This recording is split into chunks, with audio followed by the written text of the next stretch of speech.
ladies and gentlemen, we are back again with another interesting Jay Slater video. I hope every single one of you are doing well. As we do know, we're at the final hurdle. We are trying to understand at what point Jay lost his life. Because as far as we're concerned, ladies and gentlemen, it didn't take place in the mountains and Jay wasn't at the Airbnb. Now, I do want to give a massive shout out to Awful Vids. They posted a video on their YouTube channel, which we are going to look at. We're going to take a closer look at this video because this video could be the piece that we have been looking for, ladies and gentlemen, the piece that has been missing this whole entire time. There is no visual proof of Jay after the NRG festival. The last time we see Jay, he had no t-shirt on and he looked absolutely waved out of his face. The only next destination, as I've told you guys before, is collapsing. It's finding a corner, throwing up, falling asleep. They're the only next moves for Jay. I don't understand how this guy allegedly goes on to steal a Rolex. He goes off for two Somali kids. He goes all the way up to a mountain. He stays there for 40 minutes. Whilst he's there, he makes sure he confirms to the whole world that he's there with the blanket video, X, Y, and Z. And then he decides to leave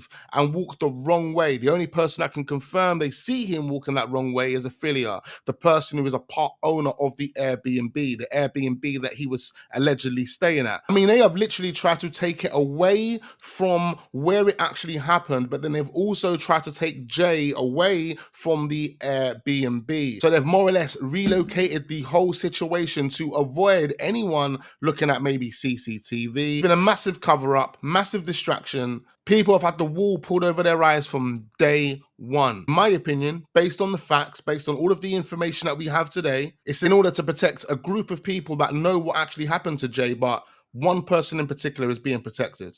And that's Brandon Hodgson. Brandon Hodgson is the guy that they have been protecting, but it's funny because if you actually listen to Ayub, if you understand Ayub has been telling us all along. Every time Ayub kept telling us he's mate, he was letting us know that Brandon's the guy that we need to be looking at. He was letting us know that indirectly without being a snitch. You have to bear in mind, Ayub's been put in a corner where everyone's pointing the finger at him. He knows what happened to Jay. He was involved in covering it up. He was involved in fabricating the pictures of Jay in the back of the car. He knows what happened, but he's protecting someone. Who's the person he's protecting? Brandon Hodgson. The person that never worked with the media, the person that never done anything to look for Jay. The only person that corroborates Jay leaving the Airbnb off the back of engaging with Jay through phone and via text messages. See, the only problem is when you actually look at the text messages as well as everything else that comes with that, I'm talking about the client's bank, the message of the 2-ton. Like when you look at everything that there is to look at, all of it points to Brandon. Again, when you go back to Ayub, he doesn't say he's Brad's mate. He doesn't say he's Jay's mate. He doesn't say he's Lucy's mate. Although we know if he's Brandon's mate, then Lucy will know who Ayub is because she works directly with Brandon. Just like when Jay was waved out of his face in that footage and we see him put his arm around Brandon's neck. What does Brandon do from there? He walks away from Jay and walks straight over to Lucy, who's coming down the stairs. She's wearing a white dress and she's got 2 bags on. I wonder what they were saying at the bottom of the stairs. What were they discussing? But at that point, all we know is Jay was waved out of his face. He had no t-shirt on.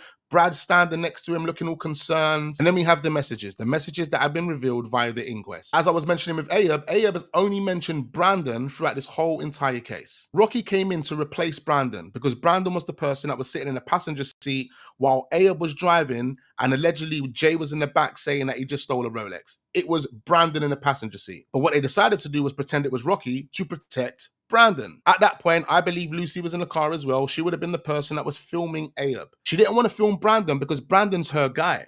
So she would rather film Ayub and then put that message across the front to say, oh, I've just stolen a Rolex and I'm with this Somali kid off to sell it for 10 quid. At that point, you got to think, who the hell is going to be buying a Rolex that quick at that time of night?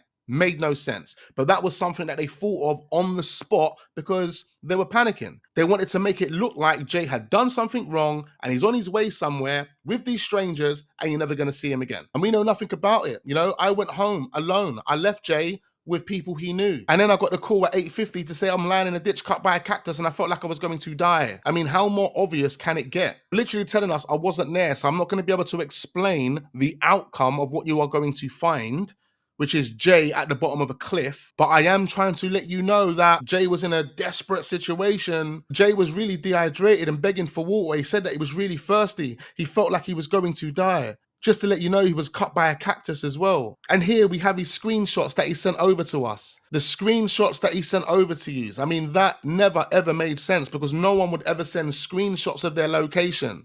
They literally went into Snapchat, sent a screenshot of that location, and then went onto WhatsApp and sent a screenshot of that location. It makes no sense. Even based on sending a screenshot, how the hell am I expected to find you? I can't even wind it up the map. I can't even zoom in. I can't zoom out. I can't really do much with a screenshot. But if you gave me the actual location, I would see your live location through my phone the moment I got to Masca. And I could follow that live location. If that live location just pinged at that path, at least it will take me to that path.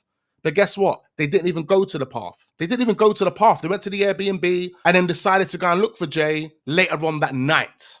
So they left it a whole 12, 13 hours. Then they decided to go and look for Jay. That was clearly after they had spoken to Debbie, spoken to friends. They started to panic even more. So they knew they needed to make it look like they were doing something. Even when you go back to how Ayub responded to Mark Williams Thomas, if this was a genuine missing person and you didn't really know Jay, but he come back to your house and he decided to leave, and 5, 6 hours later, you're being told by the friends, oh my God, we don't know where he is, his phone's died. I mean, at that point, you would want to do anything you can to kind of help them, the friends that are looking for their friend. But then when it gets to about 7, 8, 9 days later, and you know, as being the last person to see this guy, that this is really getting on top now, and I was the last person to see this guy. It's been 7, 8 days and he still hasn't been discovered, man. I mean, this is getting extremely concerning, especially for the person that last see Jay. I mean, your response would more or less be, you know what, I would do everything in my power to help you. So who was the person that you went to the Airbnb with? Yeah, his name's Stephen Rockas.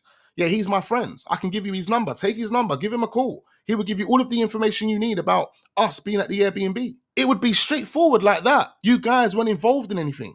You guys were just chilling at an Airbnb.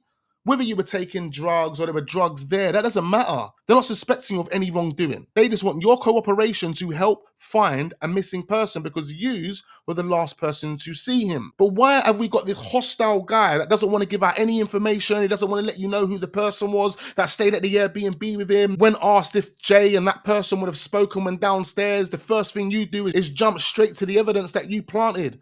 Oh, I've got Rocky sleeping in a car and me and Jay were laughing at him as we were getting out. And as well as that, I've got pictures of Jay smiling his face off in the back of the car.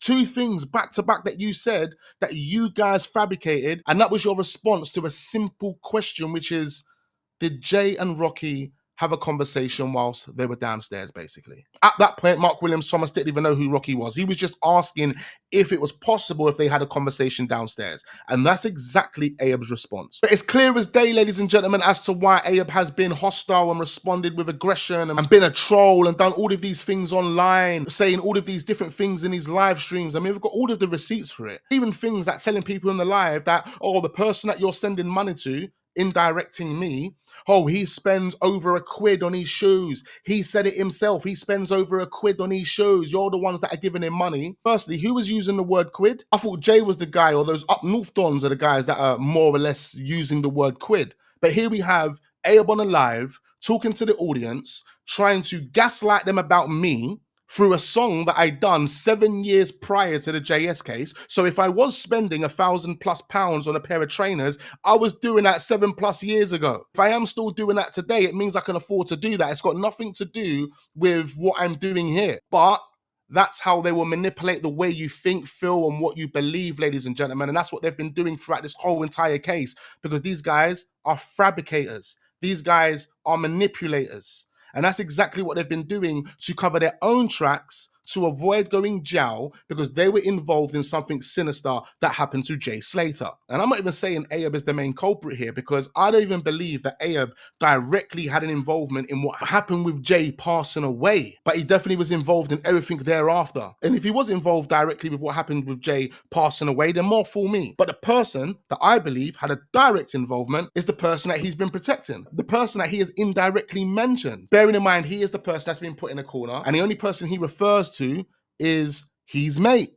His mate, Brandon Hodgson. Every time Ayub kept saying his mate, the mate I know Jay through, he is letting us know that is the only link, the only person, my only connection to this whole Jay Slater situation. So if you guys are pointing your finger at me based on the intel that you have, and you believe that I am the person that did whatever they did to Jay Slater, then I just want to let you know that I know he's mate. I know he's mate.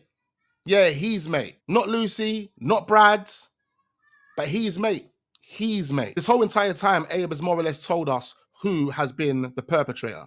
He has told us. We just didn't understand it, ladies and gentlemen. But now we've got the information that we have through the inquest, the messages, and there's plenty more to come as well, I'm sure. All fingers point to one person, and that's Brandon Hodgson. I mean, there's still a few things that I want to touch on at this point, but I'm going to leave that for another video. Let's actually switch over to Awful Vids' channel and look at the footage that they've just published. Because at this moment in time, ladies and gentlemen, we are trying to understand what happened to Jay Slater. We know it happened after the NRG festival. We know it happened before he stepped foot in anyone's car. We know this. This footage that we are about to look at could possibly be it. Now, I know we've spoken about the beach footage plenty of times before. There's multiple different versions of the beach footage. I've actually debunked certain visuals. I've told you those visuals, no, that can be anyone. That's not Jay.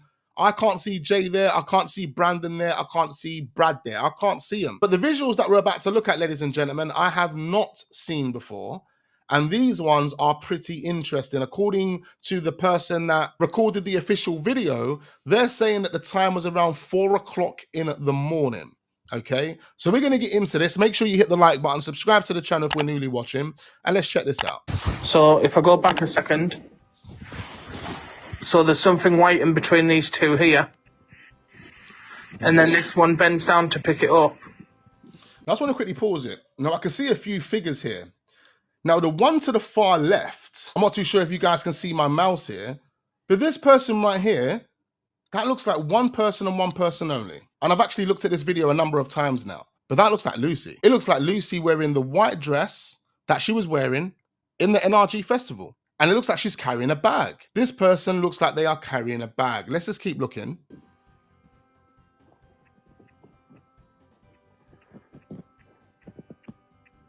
We've got someone else here in black. Something looks very suspicious. Yeah. Like, now there looks like, at this point, there looks like 1, 2, 3, 4 people here.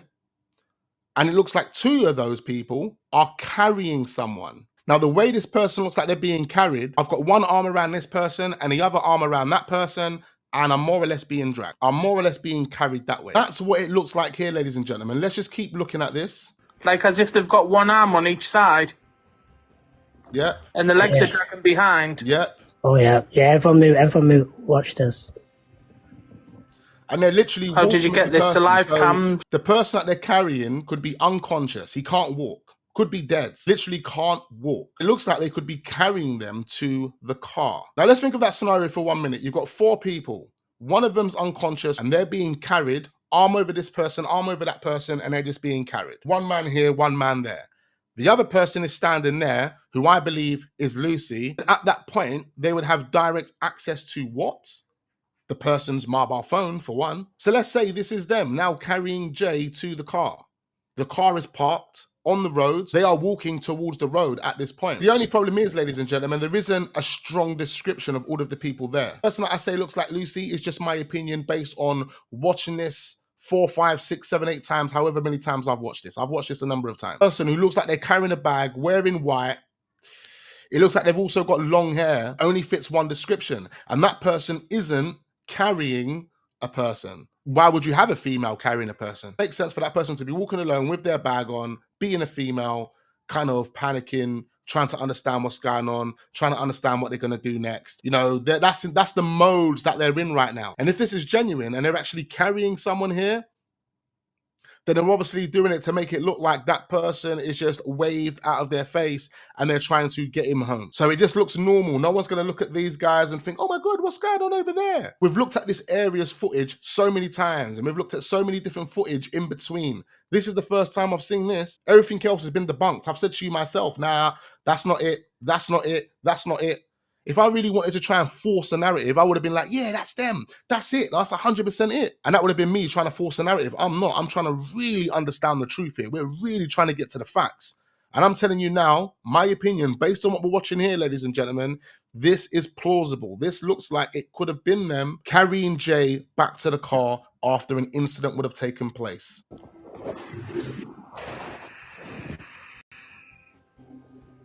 There, and obviously it's a bit too bright, but the other people are stood there. I brightened it up so you could see it better.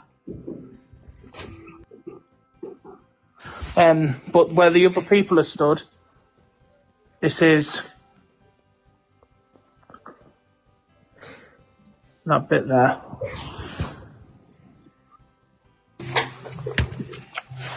That is actually so creepy, by the way. Can I just say something about that? About one of the comments. They're saying it's a weird shape, and it's like, if you think about it, the body's not going to be buried, like, just the body. It's going to be wrapped in something, like. Mm-hmm. Because if you're just burying a body on its own, it's pretty dumb. Like, look, at this point, again, at this point, ladies and gentlemen, this discussion that's being had on this live stream where they're actually sharing this footage is back in June. So nobody knows what's happened to Jay, where Jay is. There is still a lot of speculation when it comes to what they're talking about in this video. But forget what this guy's saying about the body being wrapped up and that.